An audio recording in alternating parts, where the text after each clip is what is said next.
So let's take a second and come and understand what's happening with the fall of light on an object.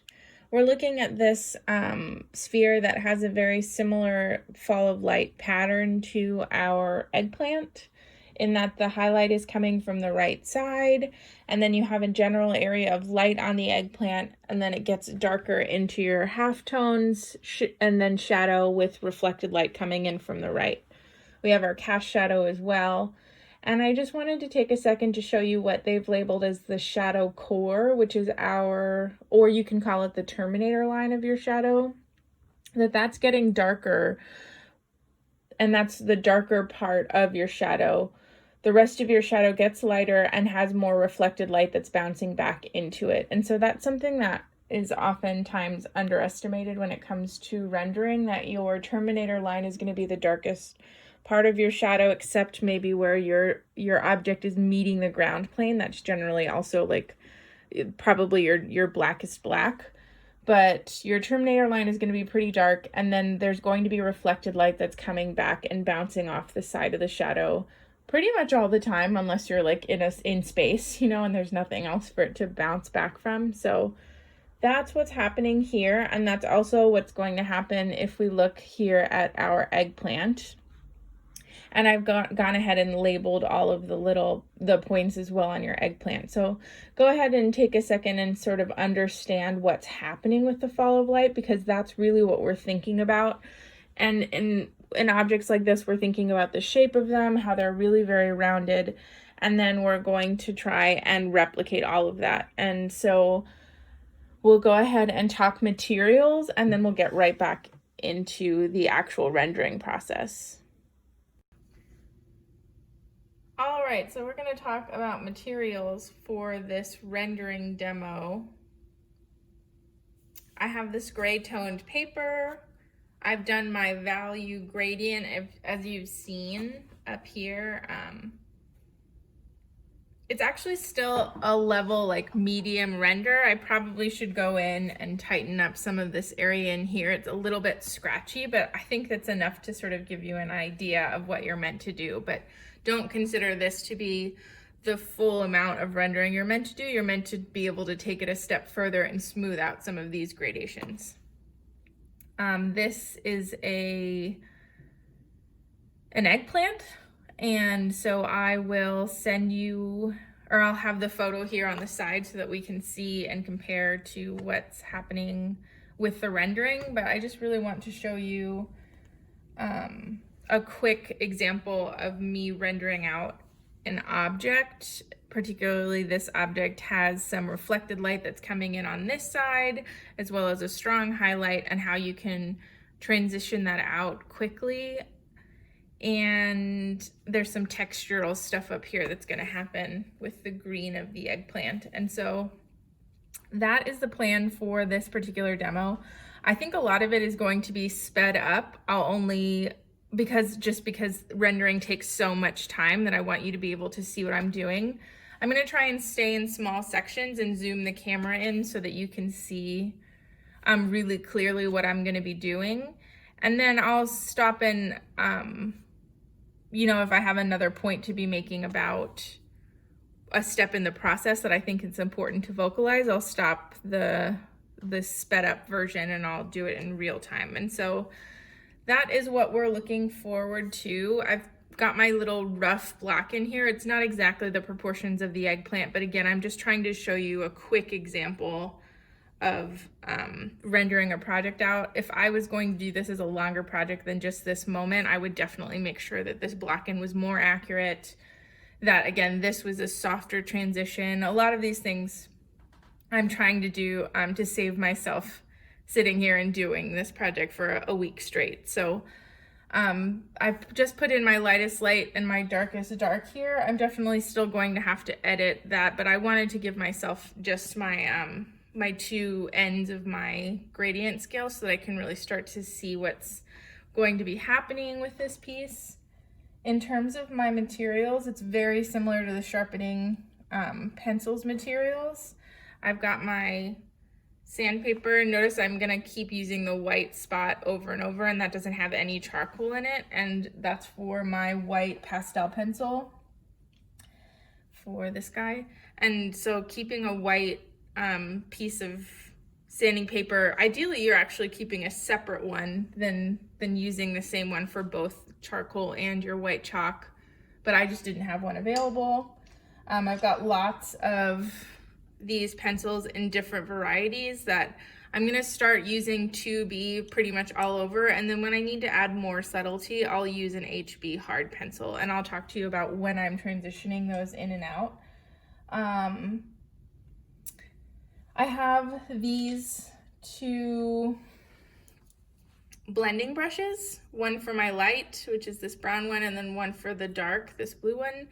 And I'm using those kind of sparingly. If you noticed in the sped up version of this gradient one, I definitely put down an even tone of what my value is and get it as close as possible. And then I'm really using this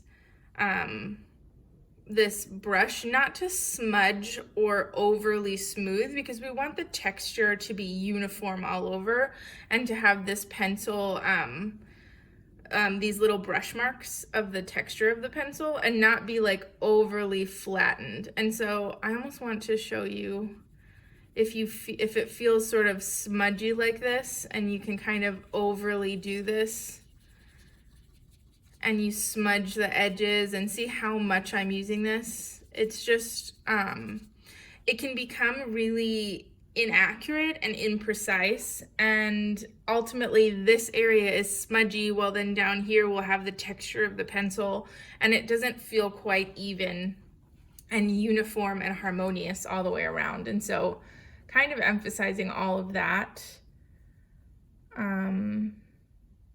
So that's what the blending brushes are for. Very useful to help even out texture, but you're just evening it out. You're not erasing it completely or smudging it or anything like that. So keeping that in mind. Beyond that, I'm going to be using a maul stick in this demo. And that is one of these. It's just a dowel with a bit of an end on it. You can buy these. You can just use a dowel itself.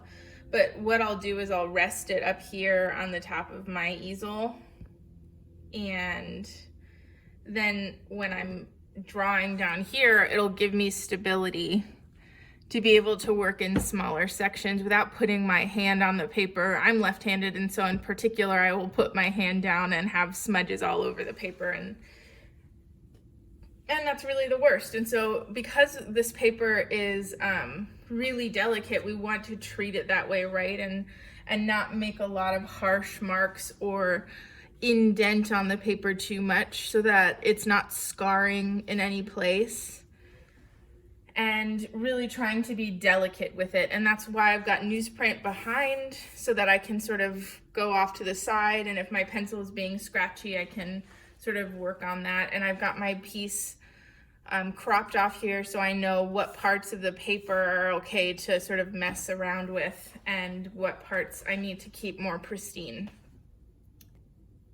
So those are the materials that we're using for this rendering demo, and I'm going to start by putting in my overall values on the dark side. So I'll start with my darkest dark and then move around and put my darkest dark in all the places it needs to be, and then start turning the form from there. And what I mean by turning the form is I'll start here and then I'll slowly move up the gradient scale in order to capture all my dark halftones. And so these are my halftones in here. And then I'll move into my midtones and then into my lights. Yeah, and I'll provide more information as we're going along in the rendering process, but here we go. So I'm going to be working in this area here, and I'm going to just be taking my darkest shadow and starting to work out. And doing this shadow first is going to help give me some context around the piece, so I know what my darkest darks are looking like. So when I come in here, I'm really having context to know, okay, well, I'm able to compare certain areas, like these darks that are in here. What are they looking like in comparison to this? Is this darker? Are they about the same? And so I'm giving myself a little bit of context. So I'm going to go in here. I'm going to speed that up again just to save time, but I have you zoomed in really close so that you can see the texture that's happening. Is that this was when I just put in the very early sort of wash to indicate my darkest darks, but now I'm going to make that a nice clean transition. And here's that sped up.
Okay, so I've put the shadow in here and I've tried to make it as even as possible. I can go in and refine some of that, but that's good for context for right now. And then I'm gonna go in and start working in here. Earlier, I showed you the example of how this is all quite smudgy looking and how we don't want to do that. And this is an example of rendered where you can still see it has texture. And I have used the brush, but minimally, and to help smooth the texture that's already there as opposed to smudge it. And that's the difference between the two. And so I'm gonna kind of erase this out so that I can re-add the lightest light back in here because that example was a bad one and I don't wanna start off with it all smudgy like that. So for the next phase of this sped up process, I'm gonna go in and I'm gonna do very much like what I was just doing, where I start out with a 2B pencil and I kind of put an even wash down so that I can start to differentiate between what is gonna be my lighter dark tone, or my dark half tone is what we would call that, versus what my blackest black will be, and what are some of the subtleties between the gradation in that, or gradation in that. So I'm gonna start off over here because I have a nice amount of dark over here as well, and kind of work my way up this way because I want to show you from this dark edge and working towards the light. I'm going to make sure that I keep in mind that I'm not mixing my light and my charcoal, my white chalk pastel. I'm making sure that I'm leaving the tone of the paper as the tone in between the two, and you'll see that I'll do that. And from here, I'll sort of start to work more systematically one direction and the other. One direction and turning the form because rendering is all about catching the fall of light and how the light is bouncing off the surface of an object. And so for this eggplant, the skin of the eggplant is quite smooth. There's like a little bit of texture on there, as you can see. And then we're really looking at a lot of the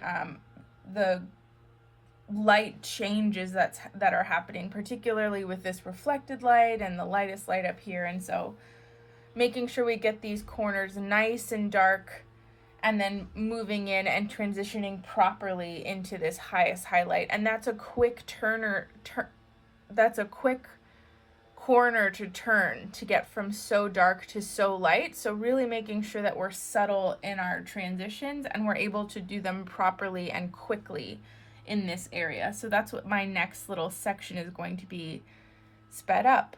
So here we go.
So I was working over here, and I was starting to try and make some decisions about this area and here in particular.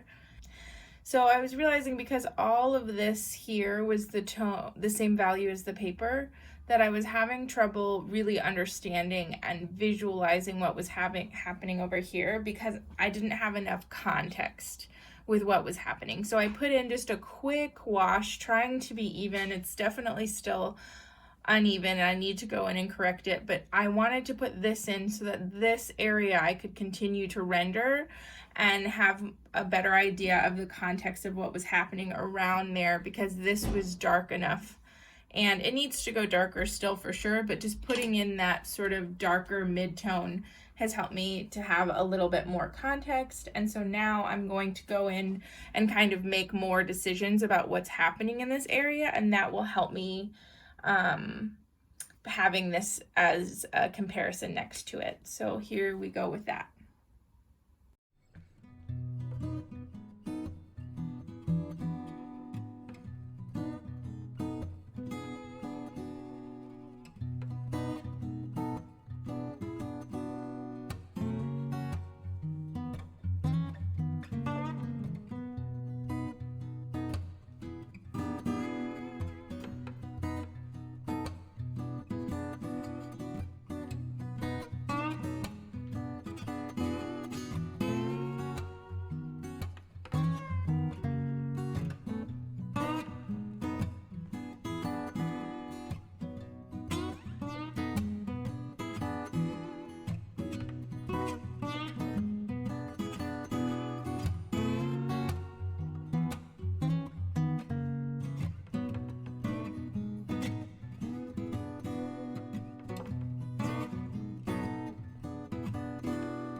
So this step is important, where I'm pushing all of my charcoal lines back, because I'm going to be using a lot of my my white pencil in here, and I don't want them to mix.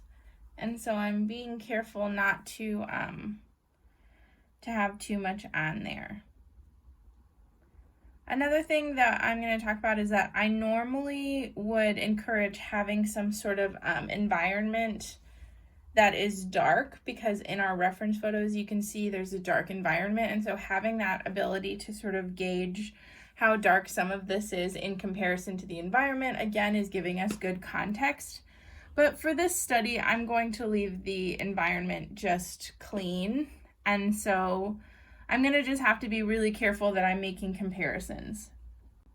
So I'm going to be making comparisons from one section to another, and I'm going to try and compare darks to darks and lights to lights. So what is the dark in this area doing in comparison to some of my darkest darks down here? And that's like really right here at the edge. I want to really build that up so it's really as black as possible. And what does that black compare to some of these areas, and how is that comparing to these shadows? And same thing with my next dark value, my dark midtone. So like this area here is one value, and it's a little bit lighter than the black is. And I'm trying to make the comparison of this value to down here in this area and seeing, okay, how much lighter or darker is that? And really being able to pull information and make comparisons that way. And so that can help you to make sure that your overall values are reading properly. I actually have to do some lightening that I've gone a little bit dark in some places, and it's making the whole thing read dark. There are definitely areas that are very dark in here, but some areas like in here that are a little bit softer than what I've done. And so going in and kind of using the eraser to pull some of that out will help there to feel like it's not just dark, dark, dark, dark, right? And so it's definitely a push and pull with your drawing utensils, but then also with the eraser and pulling away some of that and really being able to sort of massage it into the right value. And I have to do that down here with the shadow a little bit as well. I've noticed that right here along the center, it should be just a little bit lighter. And so I'm going to go ahead and do that now with this next sped up segment.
want to talk about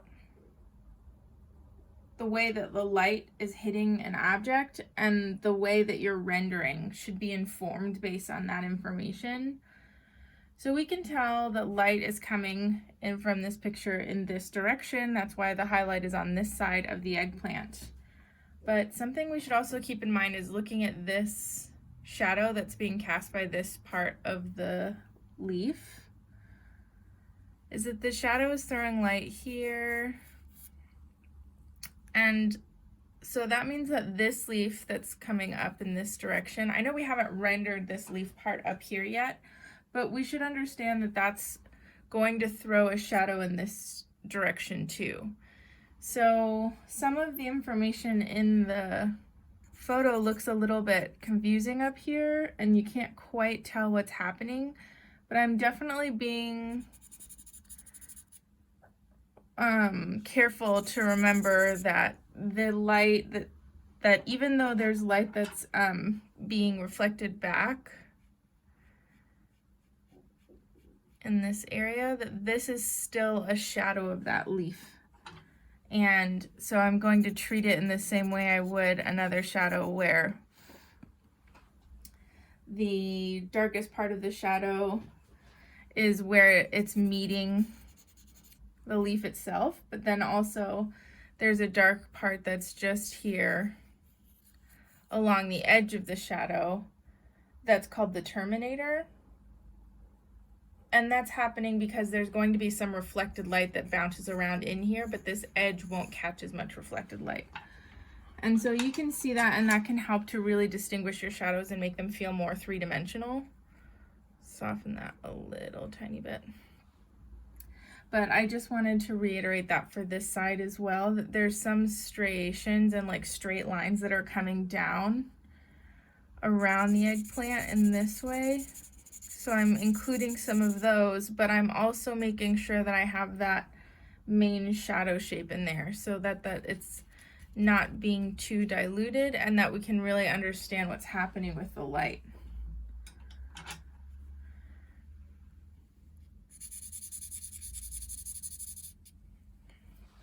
There's also something, if you've noticed, that I've been doing this entire time, it's the direction in which you render makes a difference. So I've been working on going around this way and following the form three-dimensionally, but also coming down in this direction.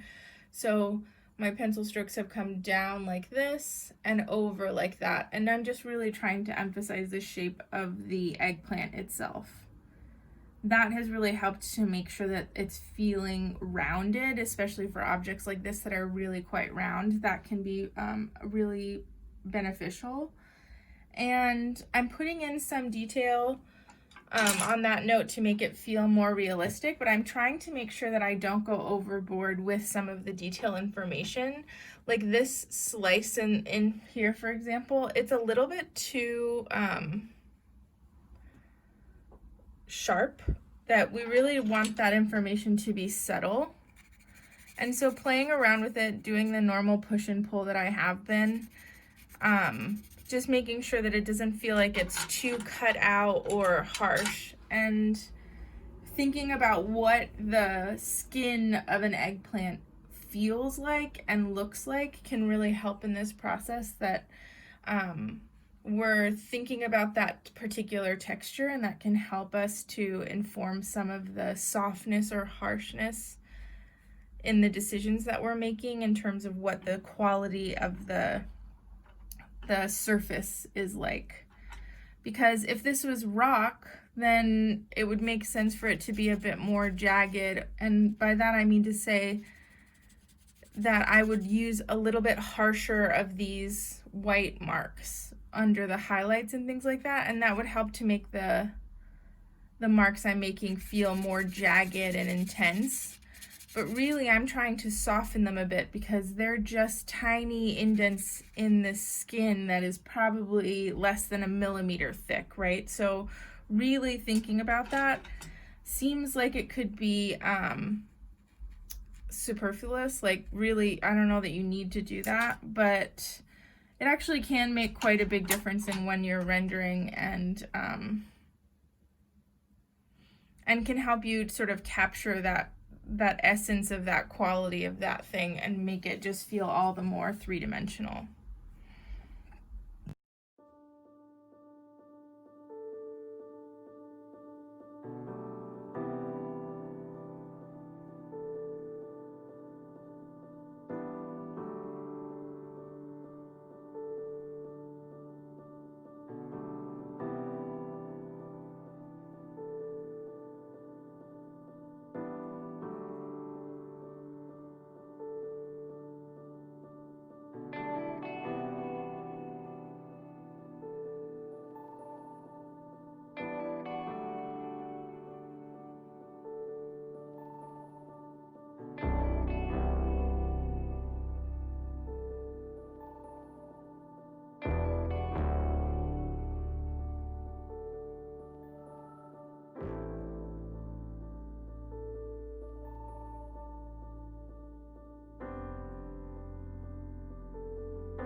So really quick, I just want to talk about how I'm addressing rendering this top green half. Sometimes rendering can feel overwhelming, especially with something that has this much texture and intricacy.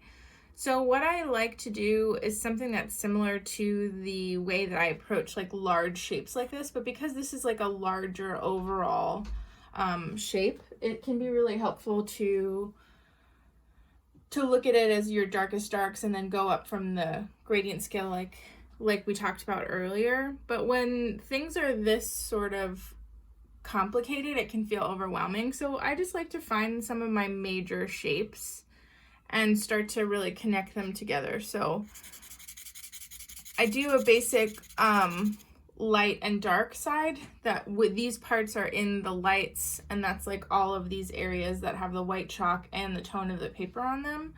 And then this other side is kind of my shadow side, and I'm taking it in big sections, and I definitely have to go in now and refine on top of that because as you can see it's really very rough, but that can just help me to sort of see, like, stop and take a stock of what I'm looking at and give me sort of a starting place to go. So now I'm going to kind of move across systematically, and I'll start in one section and kind of just move over and take one like section of a leaf at a time. But now that I have like my major overall shapes of light and dark, it's easier for me to see what I'm looking at and like get really in there in terms of the detail information and really analyze, you know, what do I need to change in my drawing to make it look more like the reference. And so especially in life, there's going to be so much subtlety. We're working from a photo here so that we can all see the same thing. I think that's very helpful during the rendering process to like actually see what I'm seeing. But from life, you're going to see that there's so much subtlety, and that photos generally are always going to simplify the information that's being seen from life and simplify it into a photo. And so sometimes things are going to be off, or you're going to lose subtlety in areas.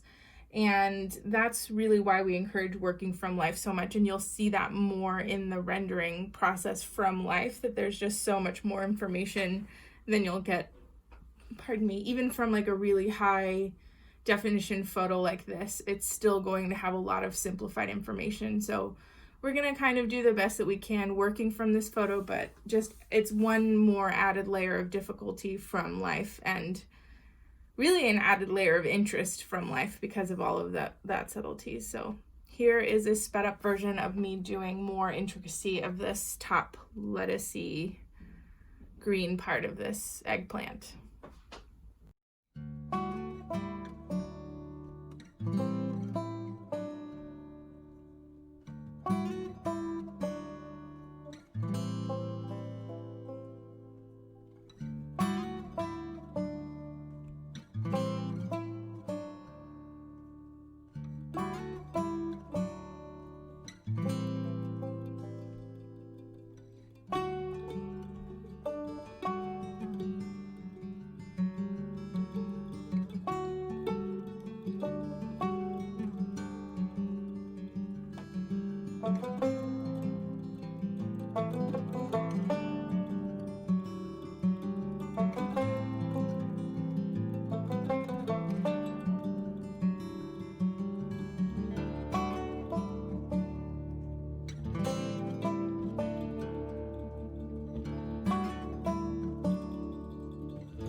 Okay, so this is the wrap up of this particular demo.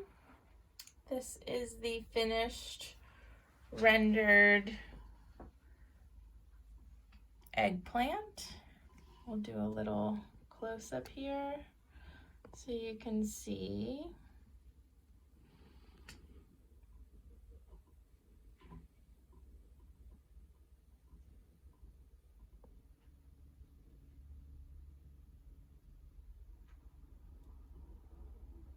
How the texture is kind of jumpy up top here where the green of the plant is. I probably could spend another like hour or two, to be honest, just in that section alone.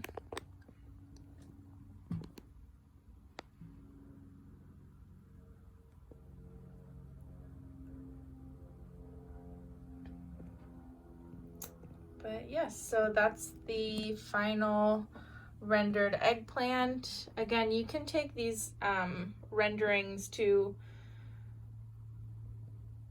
a really high level of finish, and by that I mean smoothness in your line work and in your texture of your pencil markings. And also there's just a ton of like little detail information in here. And so you can really spend quite a long time with making small adjustments here and there.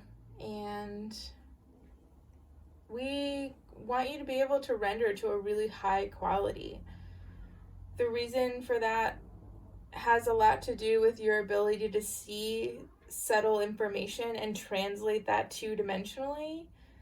And being able to do that with charcoal is an easier barrier of entry than it is with paint, because with paint you're also juggling your thin or thickness of the paint, how wet it is, working wet into wet. There's just so many other materials questions and problems that you have to solve when working in paint. And so we really want you to have the skill set to be able to render in charcoal to a high level of finish, because you're not having to juggle as many things as once, and you can really focus on trying to capture the subtlety of the light of the surface quality of the object.